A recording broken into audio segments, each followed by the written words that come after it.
To everybody here, namaste, good evening. I'd like to thank the good friends at the ORF, Government of India, all partners for bringing us together. Is session mein aap sabka swagat hai. Welcome to all of you. On behalf of the UN in India and Secretary General of the United Nations, it's a real honor and pleasure to be here today for what I would say I would argue is the most important session of these 3 days of amazing Raisina Dialogue. So, her road from India, from boardrooms to global institutions, looking at the transformational change that we need in women's leadership access across domains, across geographies, government, international institutions, business, across the board. And just to say that the Secretary General of the UN, Antonio Guterres, repeatedly says that the lack of gender equality is the unfinished business of our time. And as we're halfway to 2030, we see that still, at present trends, we'll need another 100 to 300 years to achieve gender equality. So that's why this is such an important panel and discussion. And I'm so honored to join this really, really brilliant group of leaders. Leaders first, also women as well. And let me, if I may, Minister Irani, turn to you first. Under the leadership of the Prime Minister and your efforts to break stereotypes, to lead major government missions under your ministry, investing in women's empowerment, investing in adolescent girls, and in articulating, India is articulating a paradigm shift towards women-led development. There's legislative representation at local levels and parliament coming. And we've seen at the international stage, India's presidency of the G20, for example, this shining through. And in fact, if I'm not mistaken, just last month at the World Economic Forum, you announced a new Alliance for Global Good, Gender Equity and Equality. So I wonder, Minister, if you could please share with us why and how has women-led development become such a priority for India's policy making domestically and on the international stage? I think, Shambi, what is important is to reflect on the journey thus far. For too long, the agenda of women was differentiated upon and limited to a silo of policymakers, as though only a specific department, a specific desk is to look at the ease of living for women, the opportunities for women, the ambitions of women. The narrative was so distinct that women, very coyly so, allowed the use of the word aspiration and not the word ambition, so that no one feel threatened. I also feel that what has helped the cause of women, and I use that word judiciously, is the fact that we have a man at the helm now who not only talks about equality, but delivers it. In 2014, when Prime Minister Modi came to office, what was the legacy that he had inherited from a female point of view? 110 million families and women in them did not have an individual household toilets. Girls were dropping out because they did not have access to menstrual hygiene products or did not have a separate toilet in their school.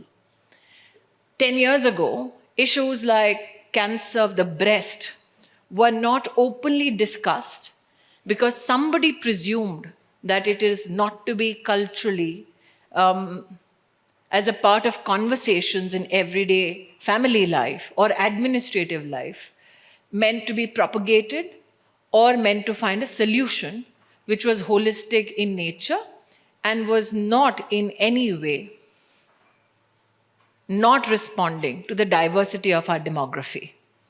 What Prime Minister Modi inherited is a 4-decade-old lag in issues of nutrition for women and children. What Prime Minister Modi inherited was a legacy where women particularly and their security did not have an emergency response service in India. Now, in the past decade, he has delivered on all those fronts. For the first time in every police station in our country, there is a women's help desk. In every district of my country, there is an anti-human trafficking unit. In every district of our country, we have a one-stop service center where we ensure that women get help from medical personnel, from police, from lawyers. Free aid is given, a short stay home is made, working women hostels are made, homes for destitute women are made. 35 million pregnant women got a cash transfer into their bank accounts so that they could get vaccinated and they could have an institutional engagement for delivery of the child. We created a platform which serviced 1.4 million nutrition centers through 2.2 million workers and helping 100 million beneficiaries, of which 75 million are children below the age of 6, 25 million are lactating mothers, and every month in our country, those 75 million children get measured as per World Health Organization standards. We run the largest nutrition program in the world. What Prime Minister Modi also runs is the largest health program in the world. We all know with our experience, especially in gender, that when there is a capital crunch in a community or there's a capital crunch in a family, the woman's health becomes a non-starter issue. Women tend to either not medicate or self-medicate because they have constrained resources. Prime Minister Modi has created Ayushman Bharat, which now services 100 million families, in which there are close to 500 million citizens, 27,000 hospitals across the country, 1,900 diseases. And what is the outcome? 2014, before that, cancer of the breast, in terms of even testing for it, let alone treating it, was not a public agenda of conversation. In the past just 5 years, we have seen that over 200 million women have had themselves screened, have had footfalls in wellness centers across the country, which means Prime Minister Modi has, in his efforts, prioritized women's health. I had the privilege of serving as Minister of Education under his leadership. Our national education policy was not revised for the past 3 decades. And now that we have a new education policy for the first time in independent India, we have a gender inclusion fund which funds infrastructure for women. What is the impact? We have 263 million kids in our K-12 systems. But Prime Minister Modi also ensured that movement of credit, especially for women who want to pursue higher education, is facilitated, because most women, either in their journey of academics, were moving from one state or one city to another, or when they got married, were moving from one city to another. Because he made the credit system movable across the country, the number of women doing PhD in India has gone up by 99%. Now, I'm not even counting the fact that 43% of the STEM graduates in India are now women. I'm not even counting the fact that most of the frontline agenda work of ISRO, our space program, is led by women. I'm not saying that it is enough that I celebrated for the first time defense schools have females enrolled into it. But what I'm extremely proud of is also that the Permanent Commission for Women in the Indian Armed Forces was given by Prime Minister Modi. Now, while those are big ticket items, Shambi, I think the details to which he has gone. India never had a menstrual hygiene program to look at menstrual hygiene waste. Prime Minister Modi even applied himself to that problem, so that aspects of menstrual hygiene are also looked into at the detail, at the ground, at the grassroots by administration. And yes, he becomes the first Prime Minister who, from the ramparts of the Red Fort, spoke about the availability of a sanitary pad at 1 rupee. Now, for a man in office to change that narrative, but also implement that policy, our appeal as his cabinet colleagues was, can we internationalize his efforts? And that is when India received the presidency of the G20, I'm extremely elated that he brought the women's agenda to the main table. We all know before that, civil society used to discuss the female agenda in W20. It never found a voice at the main table. he has now institutionalized that voice in G20. And I think that's India's message to the world, that if you're thinking of a future, you can't think of it without women and girls having an equal seat at that global table. Absolutely. Thank you so much. Thank you so much, Minister Irani. So I think just carrying to the right here now, if I may, Ms. Rayner, your road to the top has been an inspiring one. I mean, you have quite an inspiring life journey, beginning as a former care worker, working your way to the senior leadership positions and in political positions. You've been outspoken on tackling the gender pay gap and strengthening workplace protections for new parents. So if I could ask you, why is it so important that we have policies to close the pay gap? How can we get to where we need to be in terms of equal pay for equal work? And as well as, for example, care work, accurately reflecting and remunerating and fairly distributing that care work, as we see care work will only continue to grow in the future workforce. Please, Ms. Rain. Okay, thank you. And it's a pleasure to share a seat on this panel with the fellow panelists. And it's inspiring to see what the Minister has achieved and what their government is achieving. And I hope to one day be able to repay what others have done for me, because the truth is, without everyone in this room are allies because you chose to come to this event. So that's important. But it's also important that what you do outside of this room to bring the people who didn't choose to come to this event into the conversation, because to me it's not just about the journey and what that does in terms of an individual, giving them their full opportunity to reach their full potential, but it's very damaging to your economy if you don't fulfill women's full potential. It is an economic argument as much as a social argument in terms of what we're able to achieve. And everything that people do, whether it's my mum who was born in a very poor area in Greater Manchester, who was illiterate, couldn't read or write and had serious mental health problems, her potential was never captured and she wasn't given those opportunities. But skip a generation to me, who was born in very similar circumstances to my mum. And then I had some great opportunities because the state and others invested in me and gave me chances. Now, I used to be very frustrated by the feminist movement. I didn't class myself as a feminist. I thought, well, what does that mean to me? And I didn't understand the academic argument for it. But in the years that I've been involved in policy making and pushing my way to the front, elbowing my way forward, I've realised that one of the crucial things you need to do is you need to legislate. You need to have the hard tools. And you also need the allies to make sure it's implemented and it happens. Now, we've done that in the UK. We've had legislation. We've now got 50% of parliamentarians are women through the Equalities Act, the legislation we brought forward. I battled in the workplace for equal pay. We delivered equal pay for women in the workplace, but we start to slip back. We've got laws in the UK that prohibit unequal treatment, that have employment rights for people, that are anti-discrimination, but far too often it happens, and it still happens, and enforcement of those rights, and that continual pressure to make sure that you get there. So I'm all for targets. I think you've got to keep them.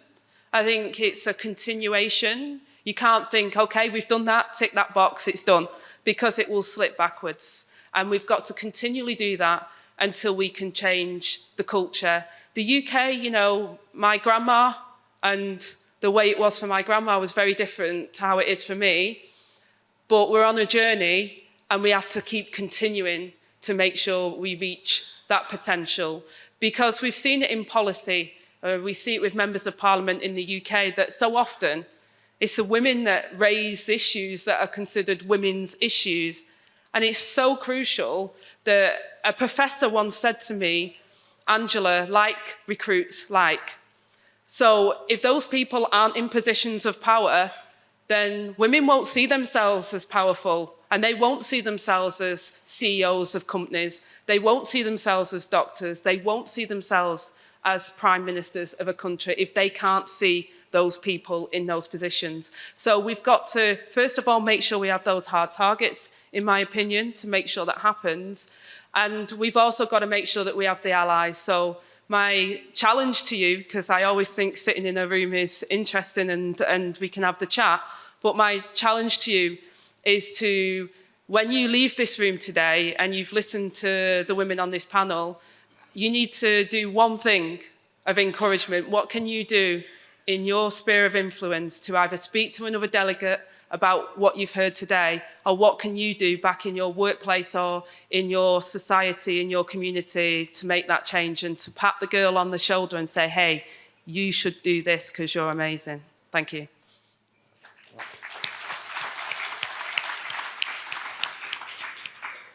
Thank you very much, Ms. Raina, very, very powerful. And now if I may turn to you, Dr. Alakija, you are obviously very well known internationally, more recently in the area of access to public health and vaccines, the COVID pandemic and such. But you were sharing before that this title, Chaturanga, means a lot to you, and the title of this session means a lot to you. That from the age of 14, you were already engaged in organizing girls' clubs and bringing leadership opportunities to young girls. I wonder if you could share your personal journey and professional journey and how that links to the title of this session. Thank you so much, Shombi. And I want to thank Samir and the ORF for having us all here today. When he reached out to me about this session, I said that literally I could possibly write a book, many of us could, on the title of the session, From Boardroom to Global Institution. But the shame of the matter is that there are too few of us who are in the boardroom and who are heading to global institutions. And as we're here today having this conversation, really honored to be here with Minister Irani, Angela and the other friends. It is very notable that there are far fewer people in this room now than there were a few hours ago. It is very notable that this topic of conversation is really considered a sort of a fringe, a sort of frivolity for many people, and they're not actually engaged in it. We talk very much about inclusion, but what really is happening in the area of women and gender, and I also try to avoid sort of women-specific conversations because I talk about us all being human. I do the same when we start to talk about things to do with race, and I say we shouldn't segregate one another, but sometimes you have to come together as powerful women that we are, as wonderful, as beautiful, as great as we all are on this panel, and we have to tell the world the truth, and we have to tell it the way it is. For me, my journey from the age of 14 was starting a little club in Ibadan, Nigeria, called the Golden Z Club, which was for disadvantaged girls. I didn't even know what I was doing, but I just knew that life had to be better. It had to be better for everybody. I was relatively privileged. I also grew up, my grandmother was the one who was illiterate. My grandmother was a single mother. She had 3 husbands and a situation because she said, thank you, next, to the men who didn't understand that she was not about to be downtrodden and treated like a little woman in the village. She was a trader. She built the first house in her city, and she was fiery. And I guess there was a little bit of that in me, and I'm an only child of a man who was told that he should go and find another wife because this wife wouldn't give him sons, and he would say that this girl will be more than 10 men. And, for me, that was what inspired a lot of confidence in me. And as I have grown through my career, I'm a medical doctor. He sent me off to boarding school in England. He used all of his money to buy my very expensive voice. Because he felt that it would put me at the top of wherever I needed to go in life. And it really has done, because it opens doors that are unbelievable. But even with those doors being open, because I'm a woman, you find that you walk into a door that very quickly you have to work twice as hard, you have to be twice as good, you have to be twice as everything to get half of where a man in your stead would get. God give us the mediocrity of a man from the global north. It's a really, really wonderful privilege. We women have to work so incredibly hard to get half into the steps of where men will get to.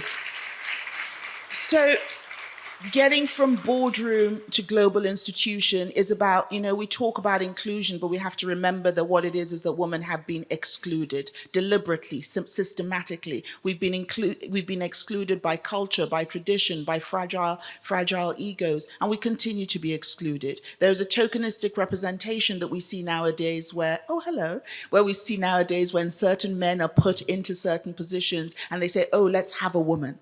Let's have a woman, but let's relegate her to the back. So we put women in positions when it is time for failure, when an institution has gotten to its not about to make it point. And let's talk about the UN. Now we're talking, sorry, Shombi. Now we're talking about the UN. The whole world is now saying it's time for a UN Secretary General that's a woman. Why have we not had in the past 70-something years a Secretary General that is a woman? It is not that we have not had women that are qualified. It is that the world does not consider that we as women, because God forbid that we get pregnant and have to have maternity leave.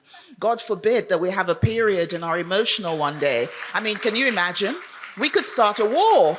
I mean, which man hasn't done that?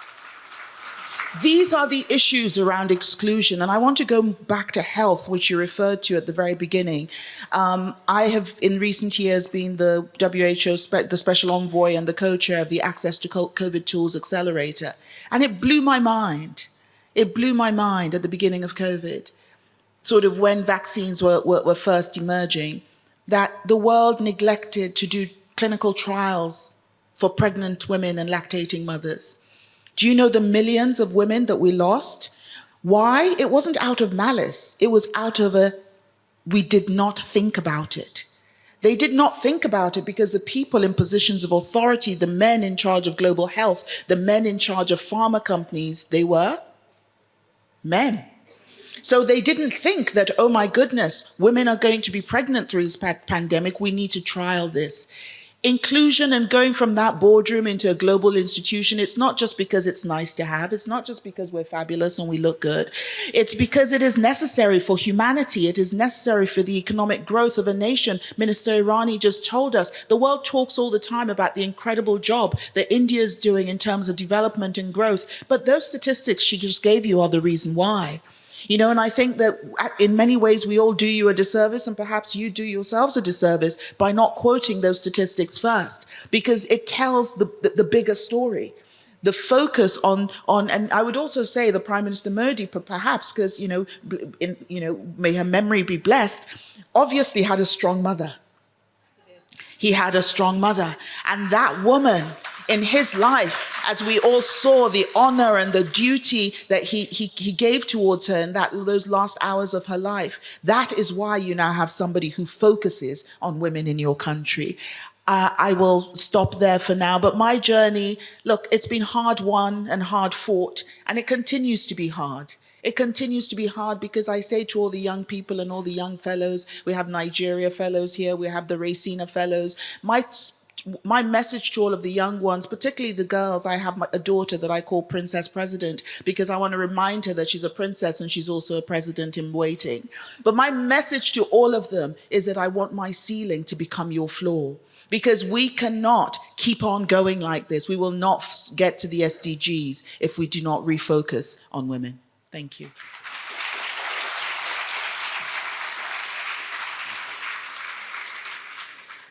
Thank you so much, Dr. Alakija. And I'm just minded the male fragility bit, probably many have seen that movie Barbie, and I'm reminded of I'm Just Ken, the song, how do we deal with that male fragility as part of the story. But turning now to Ms. Sprenger, I think it was Bob Hope once said that a bank finances a place, they'll lend you money only if you can prove that you don't need it.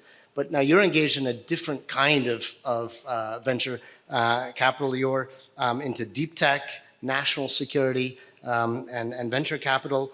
So a leader in quite a different sphere. Could you share with us perhaps how do the issues of gender equality or lack of equality affect your business and your role within that business and your colleagues?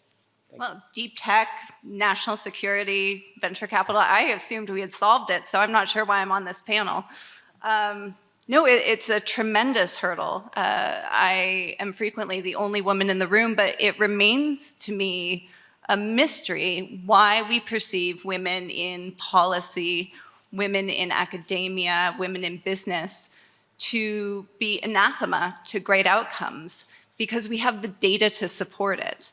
We have data that shows that diverse perspectives in a room drive alpha. And I'll share a framework that we use internally at my firm, which is that we look at supervision and we look at anti-vision. Supervision is the ability to see what other people are not yet seeing. Anti-vision is the ability to see what is impossible, right? People didn't fly until we flew. People didn't go to the moon until we went to the moon. The things that these have in common is that they depend on different perspectives, different lived experiences, different day-to-day interactions, different problem sets that need to be solved. The person sitting in my seat, regardless of gender, is seeking alpha, right? Some sort of asymmetric advantage in either the financial setup of something or the moat that's going to be created by tackling a new market or bringing a new idea to bear fruit. I look for the people who are at the outlier, right? The bell curve, I don't want the middle. I'm looking for the people who have the supervision and the anti-vision. And that comes with that different experience, which is why I can't believe that we're still having this conversation, because the data shows over and over that women in the room lead to better outcomes.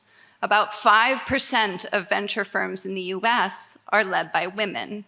69% of venture firms in the top quartile have a female decision maker in the room. So when we talk about how to pursue better outcomes, and when we talk about how to capture better alpha, capture better ideas, capture better voices in the room, I can't believe we're still having this conversation, but we are. And women need to be included in a much more deliberate and thoughtful way. Thank you so much. And I'm just reminded of the basic economic concept of marginal products. In any sort of model, you have different inputs, and if we consider gender as one of those factors, that if you have only men in a leadership panel or something like that, the value of each one individually is quite low. So getting, gender equality is also about just getting to a point where we have equal marginal product. But so far, as you're mentioning, the value of women is incredibly high because we lack that parity. And I would like to also just mention, I would just like to note that the Secretary General did mandate absolute parity among leadership in the UN system. So the resident coordinators, for example, and all senior leadership are at, in a way, perfect parity outside of the Secretary General himself. So thank you, Ms. Springer. Turning to Ms. Bhatti, if I could note that Bangladesh has made quite remarkable progress in gender equality in the last 20 years. Maternal mortality rates have dropped considerably. Women's labor force participation rates have gone up quite a lot, education, and more. Could you share some thoughts on that journey, how Bangladesh has achieved this, and what challenges still remain? Thank you, Shambi. I was listening the ministers, and I found it like, oh my God, I'm sitting with them and talking about women's rights. It's already achieved. It's here. Let me actually give some context in Bangladesh. First, I'll take you to the Constitution of Bangladesh. The Constitution of Bangladesh forms the basis of women's rights. Article 19, Section 1 of the Constitution guarantees equal opportunities for all citizens. Article 28, Section 1 prohibits discriminatory behavior based on religion, race, caste, place of birth, and gender. Article 28, Section 4 stipulates making special provisions for women as less advantaged section of the society. To uphold the constitutional right, we need supportive policies from the government. So under the leadership of the government, Sheikh Hasina has greatly emphasized on women political, economic and social empowerment in the Perspective Plan 2021-2041, 8 5-year plans 2020-2025, and the National Women Development Policy 2011. Furthermore, the government has implemented many action plans adroitly to achieve sustainable development goals relating to women empowerment and gender parity. The 8 5-year plan expects that men and women will get equal rights and opportunities, and women will be recognized as equal contributors to economic, social, and political development. Success in establishing women's advancement, participation of women has increased in the labor market. Their participations has greatly contributed to sustained economic growth, as you said. The recently published Workforce Census 2022 reveals the country's workforce is 7.3 crore, of which women are 2.59 crore. The number of primary school going children has increased 1.70 crore, of whom 49.4% are girls. The introductions of stipends and school feeding program has increased enrollment in primary education. 1.30 crore students are being provided with stipends sent directly to their mother's account through MFI, which has paved the way of enhancing women's social dignity. The government has established one community clinic for every 6,000 people. So far, 14,878 community clinics have been established, and 80% of service seekers in these clinics are women and children, and 80% service givers are women as well. So Bangladesh has made commendable progress in women empowerment. Political Parties Registration Act 2020 stipulates that each party must ensure 33% of women's representation in all its committees. Unfortunately, this is far to achieve because there are lots of political parties, especially based on religion. They thought women leadership is haram or forbidden. So let's talk about some bottlenecks. Even today, in the modern developed world, parents still prefer having a boy over a girl. One long-standing reason boys have been seen as a greater blessing in that they are expected to become better economic providers during their parents' old age. However, it is time for parents to think that girls may be the better investment. According to the census, there are almost 50% of women and men in Bangladesh. Almost 100% girls are enrolled in primary schools, but 51% get married under the age of 18. Bangladesh Bureau of Statistics says the average age for marriage is 19. Then the girls disappear from education, training, and jobs. They are not on any list. They become silent workers of household chores and care work. There is no access and control over resources as they are not involved in income-generating activities. Inheritance law and practice do not let women get their fair share. So many women still need to be added to active participation in the economic sphere and at different stages. I can give you an example. The social perception of women as less capable in STEM fields, coupled with structural challenges such as safety concerns and harassment, forms a formidable barrier. Their issues prevail in urban and rural landscapes, affecting women's abilities to remain in these crucial sectors.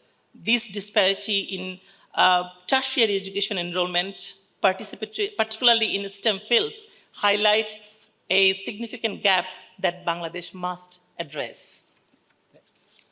Thank you. Thank you so much, Ms. Pati. And now, I had really originally ambitions of a second round, but I think just so that we can at least have a couple of questions, maybe we can just take a couple of questions. I think we have the, Thank you very much to the panel for your lovely contributions. My name is Danielle Alakaja, founder and CEO of the Soli Group, and most importantly, daughter of Dr. Alakaja. So I am the aforementioned Princess President. There's a long and storied history of women not receiving credit for their achievements and their contributions to society. So I don't actually have a question. I just want to say thank you to my mom.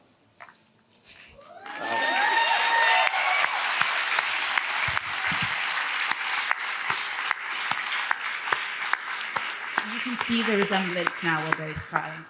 She has been such a light in my life for the last 27 years. Just to age her a little bit for you as well, that's how old I am. So I just want to say thank you in front of everybody here, everybody online, all of the young fellows who I did actually promise you to this evening, so you've got a lot of questions to answer later. And of course, thank you as well to the incredible panelists for everything you've done for women across the world.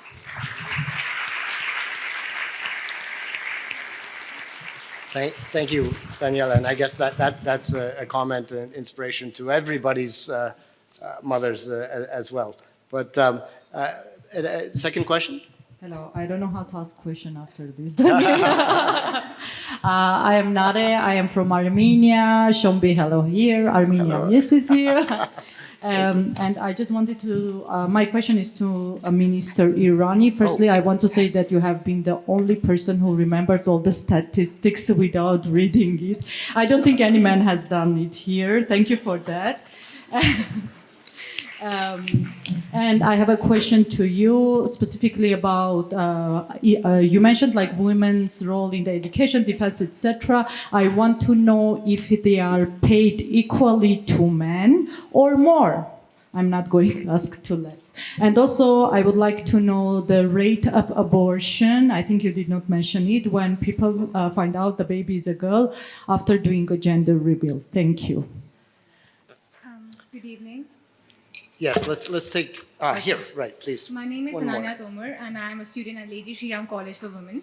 And my question is open to all the panelists. So there's several barriers to women's participation in peace building. Women are often stereotyped as nurturing and naturally skilled at communication. So when can we expect these stereotypes to be overcome and for women's full potential in peace building to be recognized, allowing them to overcome barriers and contribute their diverse skills and perspectives to the process? Thank you. Hello, good afternoon, everyone. My name is Balali. Okay, last question, and then we'll have to come back to the panels. I'm part of the Nigeria-India Bridge. I'm very pleased to be here. I'm a documentary filmmaker and a political commentator in Nigeria. And I have a question for the Minister for India. Nigeria and India shares very similar traits, and we know that when it comes to culture and tradition, that this often is a barrier for advocating and advancing women's rights. So I'm very curious to find out some tactics and what roles and what ways were you able to, address the fact that culture and tradition often plays a role in preventing from the rights for women. And if you could just share that with us. Thank you. Right. So if I'm to answer first, the lady who asked me a question about abortions, given that, and especially female infanticide, Prime Minister Modi started a program called Beti Bachao, Beti Padhao, which particularly ensured that law enforcement agencies, along with our medical community, specially ensures that the fetus's sex is not identified so that this practice can be nipped at the bud. Whoever then still violates the law and is prosecuted and, in fact, after a judicial indictment, jailed. 2 years ago, the number was 600 in a country of 1.4 billion. But we are wanting to ensure that not one such child is killed in the womb. However, Prime Minister Modi was very conscientious enough to recognize that there have been women who've had medical challenges with regards to their pregnancies beyond a trimester, which was allowed under the law, recognizing the changing medical landscape. In the 1960s, there was a conversation whether women at 24 weeks can be allowed medical termination of their pregnancies under law. Prime Minister Modi brought that bill to Parliament in both houses of Parliament. It passed unanimously, and not a man in the country said a word. Insofar as the bridge between India and Africa and how can we culturally contextualize solutions, I think I'll take a leaf from Gyode. The next UN General Secretary General should be I'm not pointing at you, but Shambi, you may want to consider. If you want to reach your SDG goals, not only for women, but across all goals, the best, I think, antidote to that is to have a female Secretary General who will be just. In fact, if I look at it from the context of what we've discussed thus far, if it is an Indian, then you will be absolutely assured, because anytime you give an Indian a job, we get it done. If you look at Chaturanga and the concept on which Raisina Dialogues has been based, if there is a conflict, we are good at solving it. If there is a contest, we compete transparently. If there's a need to create cooperation, we are well positioned between the global north and the global south. We recognize the institutions and their functionalities of the north. We are culturally closer, of course, and civilizationally reflective of the south. And at the same time, in a world that is fragmented, we are the democratic glue that can keep it together. And when it comes to create, well, we are the ones who create opportunities not only for ourselves, but our friends globally. So like I said, a solution that the young ladies have been asking for is best found at the UN with a female Secretary General. Shambi? Fully, sahi hai. I want to add to that you talk about Secretary General Guterres and his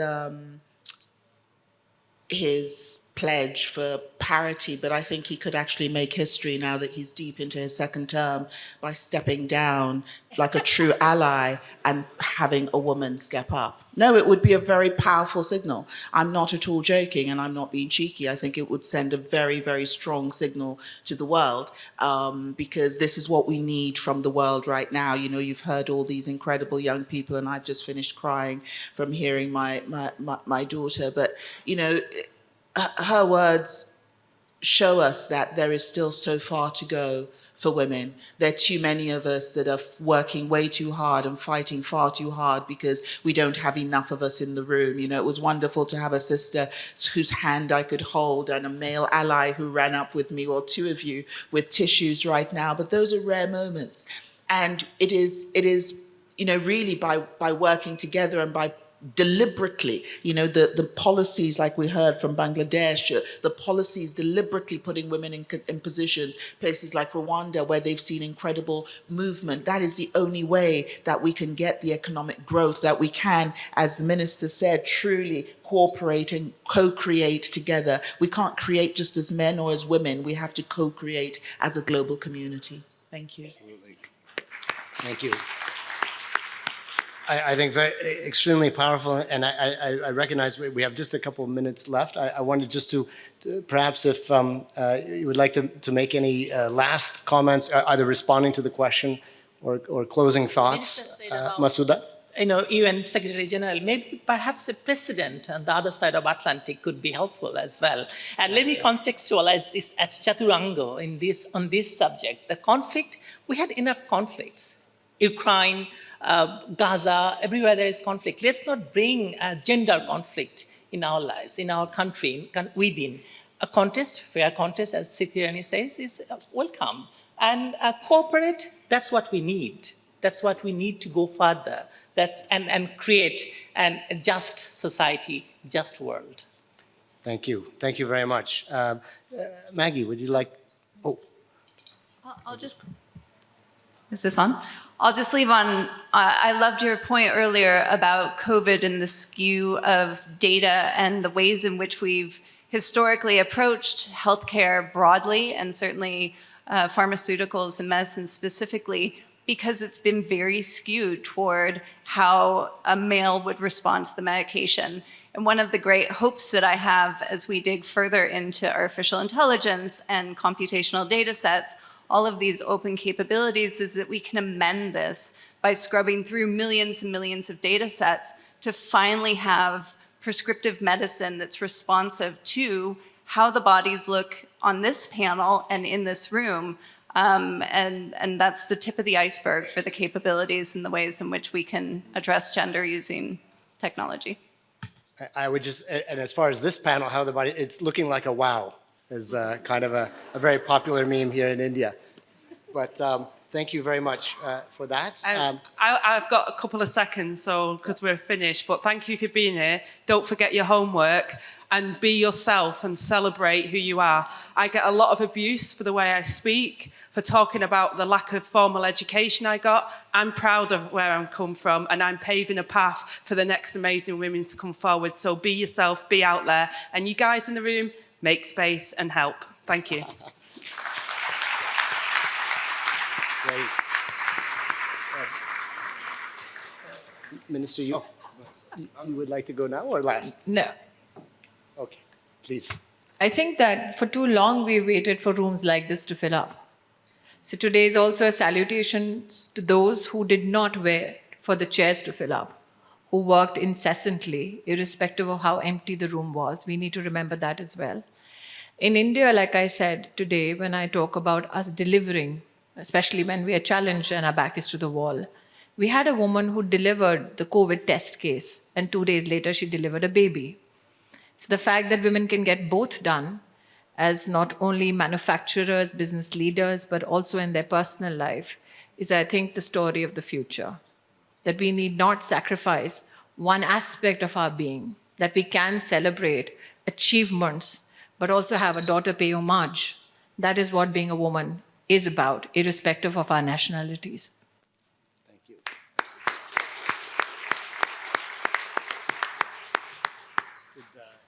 I'll just say thank you. We're out of future Secretary General. No. We're out of time, but for me, it's just to say thank you. It was wonderful to have this intimate conversation here on stage. It felt like we were all in a little room together, even though there's so many of you here. And thank you for listening to us and sharing our stories. And Samir, thank you.